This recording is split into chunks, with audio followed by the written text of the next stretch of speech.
right, there we go. Welcome to the first episode of the Live from VR podcast. Been meaning to make this for a while. I keep putting it off, and I decided the best way to get started is to just get started. That's it's a good principle in life generally. Uh, so that's what we're gonna do here. There's gonna be some sound effects in the background, by the way. Kind of just find a unoccupied spot in this world to record in.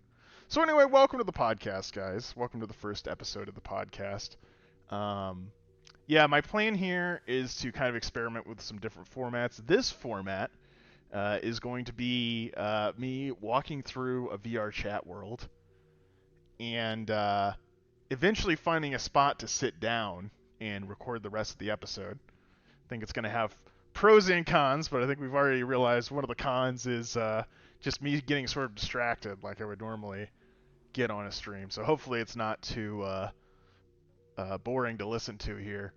I've got one little area in particular in mind that I feel like is actually almost like a podcast studio in this particular level, but it'll take me a little while to find it. But I feel like this might be kind of a fun way to do it. We'll have the first part of the episode walk in there and then finish out whatever.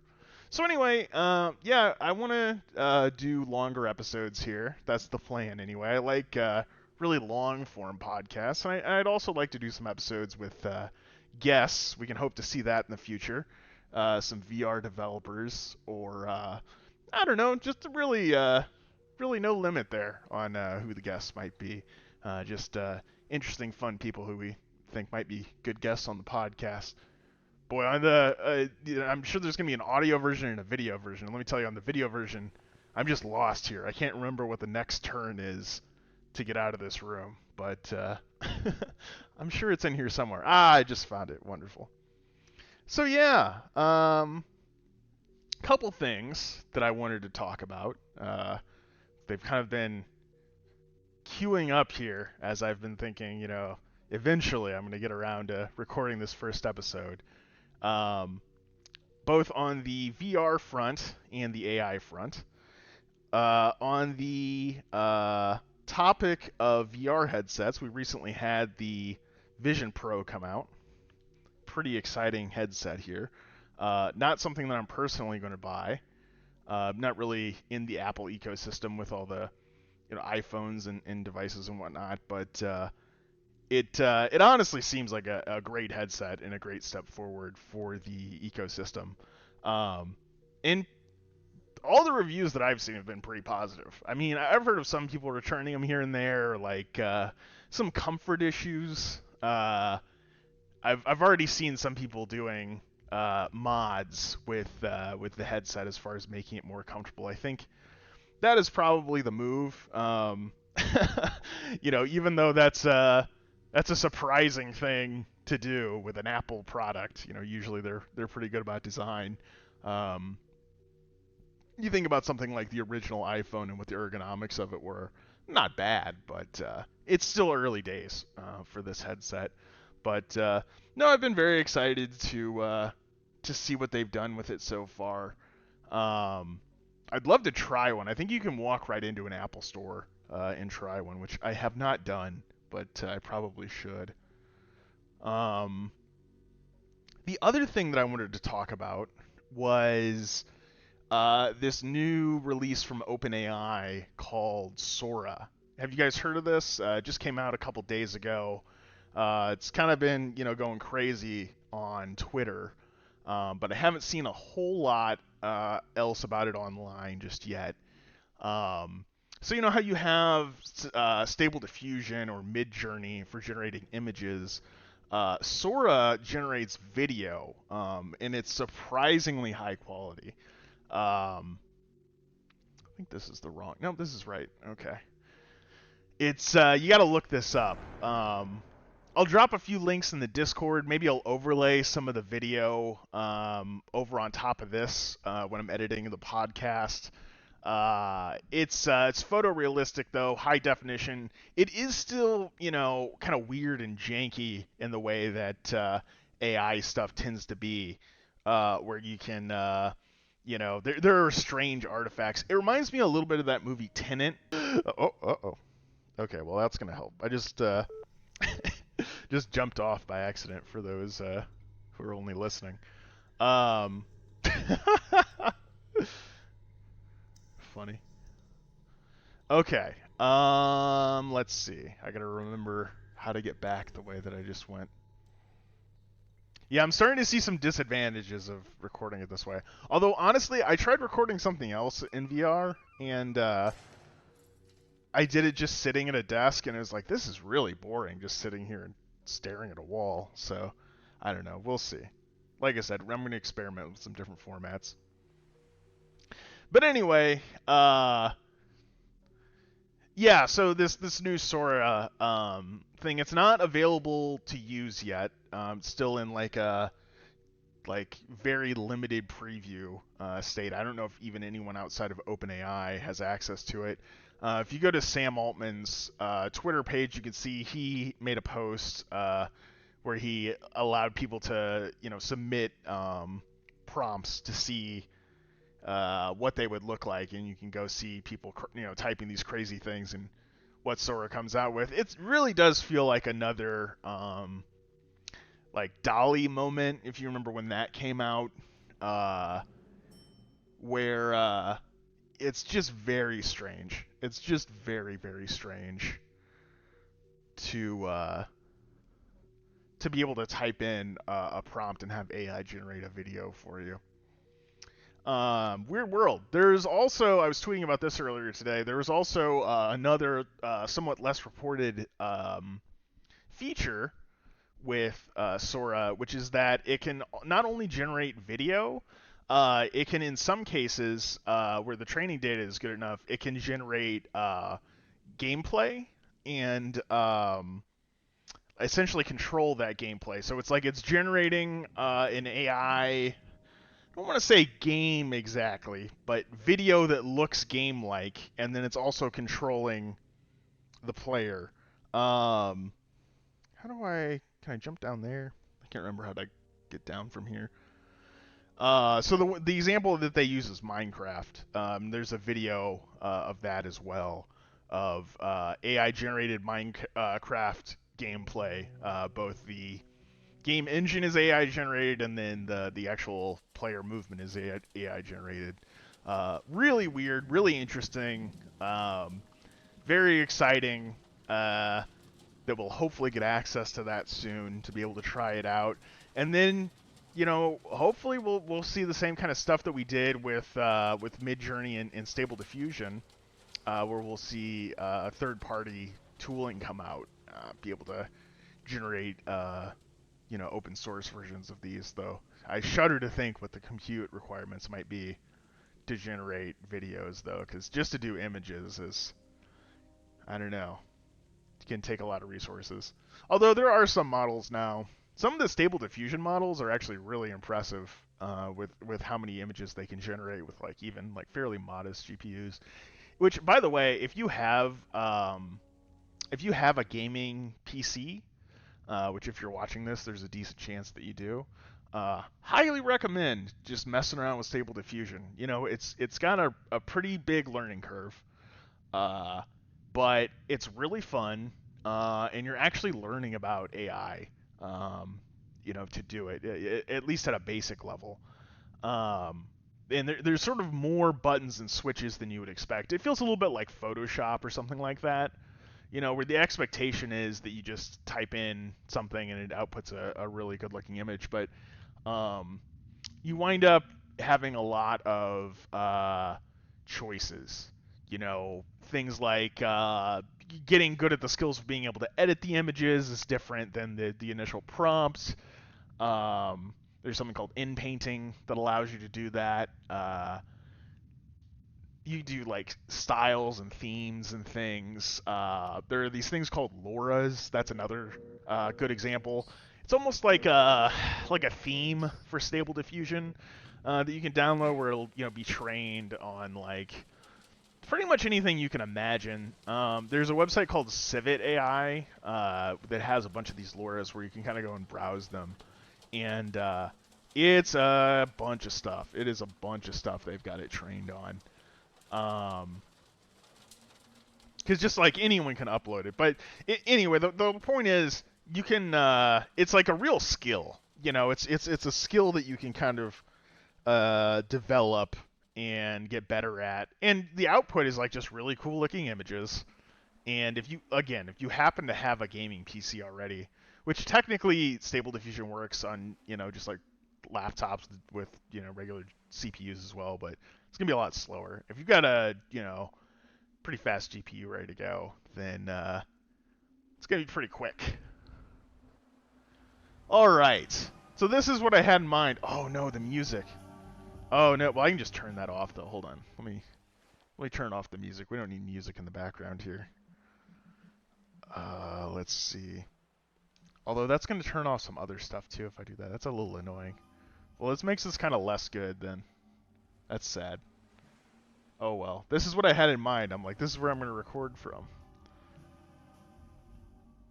Alright, let me see if I can turn off the world sounds and then it's just dead silence though?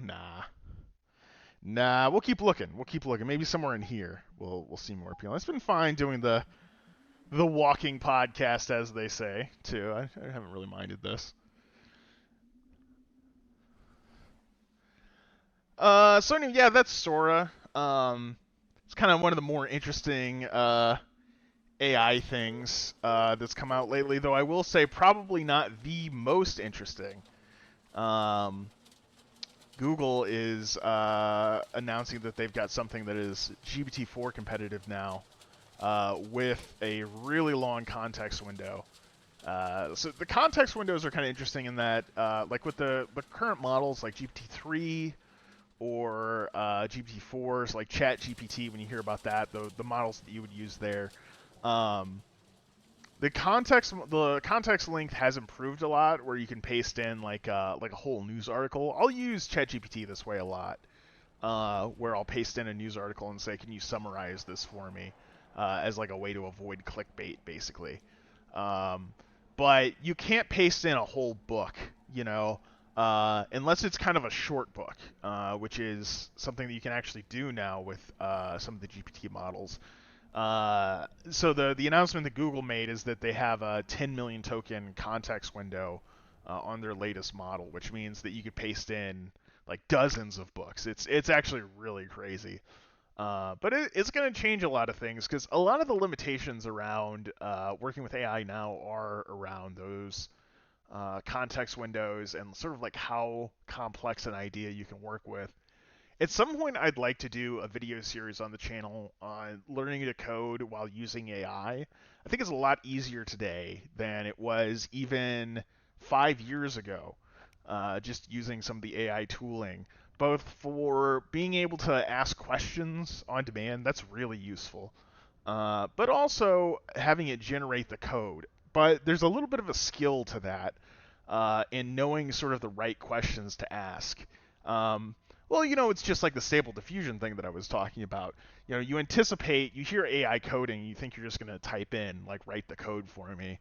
But there's, it does write the code for you, but there's a little bit of a technique to it. Learning sort of the underlying principles so you can understand what's reasonable to ask, and what makes sense, and also learning what the sort of size of idea that you can work with the AI with. Like that's sort of an important detail that I've noticed is if you ask it to do too much all at once, and maybe this is going to change with those longer context length models, but at least for now, if you ask it to do something complicated like make this whole web app, it goes really off the rails, and it does not do well with that in my experience.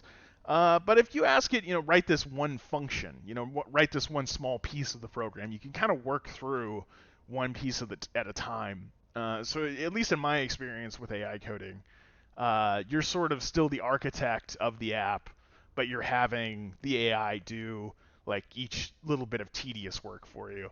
And then there are other things too, unit tests, pasting in documentation. There's a lot of other little details that I think would be good for you can make a whole little YouTube series out of. I'm gonna make that someday, but yeah, it's exciting. There's been a lot of cool AI news this week. I'm trying to remember. I think it was Meta. They also had an announcement. It kind of got buried under the Sora announcement, just because I mean the video HD video generated in such high quality. It was really surprising.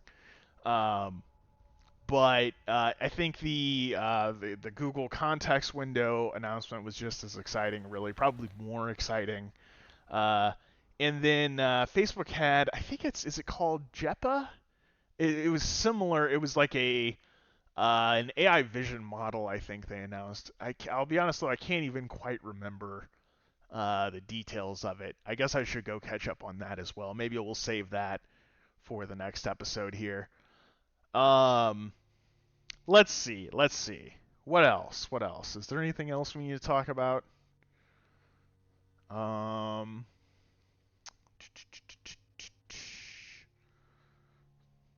Streams have been pretty fun lately.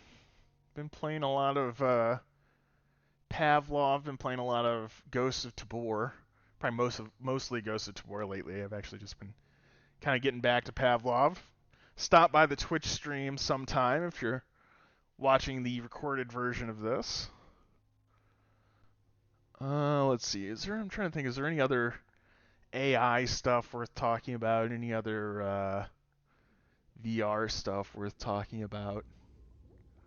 Oh, there is another VR thing that's kind of funny that we should talk about. Did you guys hear about this AI Prism thing? No, not AI Prism. I'm sorry. The Valve Prism. Yeah, that's what it's called. It was a new Valve headset that was announced. It got a lot of press for about the first, I don't know, hour and a half that it was out. And then it turned out that it was a complete fake out. It was, the website was valveprism.com or something instead of like the, steampowered.com. And it turned out to be a hoax. But the idea was really neat, and I think everyone was really enthusiastic about the idea, which was that it was basically like a Steam Deck that you put on your head. You can play all of your Steam games the same way that you can on a Steam Deck, except it's in a VR headset, not unlike what we have been seeing with the Vision Pro. People are understandably very enthusiastic for this idea. I know I would have been, had it been real. I saw it after it was already debunked, so I don't know if I would have believed it or not.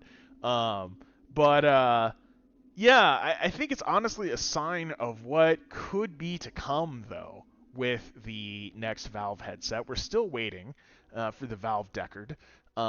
Still rumored to be coming out. You never know with Valve. It could be 5 more years. You just really never know.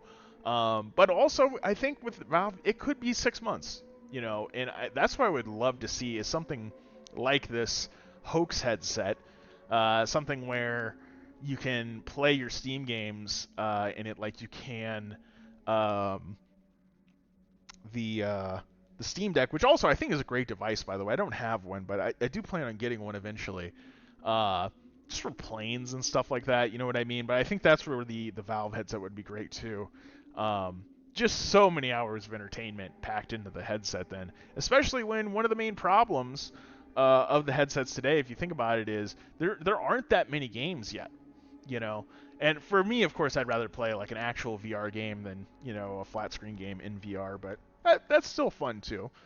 And hopefully it would be able to do both. All right, guys. Well, that is gonna be the first episode here, I think. Real short one, but that's okay. I want to eventually do long episodes. I love long episodes of podcasts. I think that's the format that I would prefer. But I didn't want to keep putting it off. I didn't want it to be a thing where I didn't make the episode because I wanted it to be a long one, and then so I never got started. This is something I find in life in general. Really, just it's good to get started. It's good to just get started and then figure it out along the way. So we got started. We got the first episode on the books here. Uh, Thank you for listening. I hope you enjoyed. I hope some of it was interesting. I hope it was entertaining. And yeah, hopefully we'll have some cool guests in future episodes. We'll talk about interesting things that happen in the industry. And yeah, looking forward to talking to you guys on the next episode. So I will catch you then. Take it easy.